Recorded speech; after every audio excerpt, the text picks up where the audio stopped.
So far we've thought about our attitude, and we've thought about the people that we're among, and then how we could be available to those people.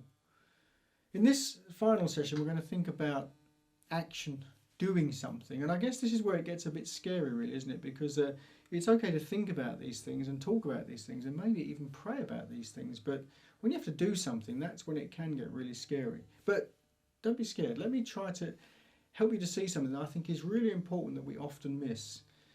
You know the story of Peter on the rooftop? We often think about it as being about Peter going to the rooftop, getting a fresh vision of God's heart for the lost, going to the house of a Gentile, and they're realising that God doesn't show favouritism but loves Gentiles as well. Peter preaches and the Gentiles get saved, and evangelism begins across the world. That's the story, but there's a key part of the story that we can so easily miss. And as you were reading the Bible earlier on, did you notice something? That the story doesn't begin with Peter, it begins with Cornelius.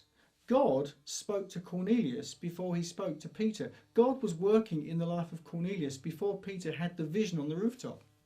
And we can so often think of faith sharing, or evangelism as we often call it, as having to go out to people and tell them all these things about Jesus. We're going to go and do something for God.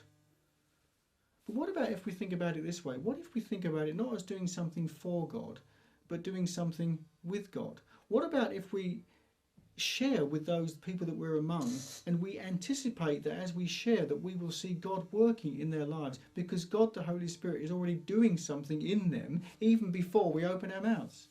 You see, I think that changes everything. Evangelism is not me going out to do something to people for God. It's actually joining in with what God is doing. And so I want to encourage you, as you think about taking action, don't think, what can I do for God? But rather ask, what can I do with God?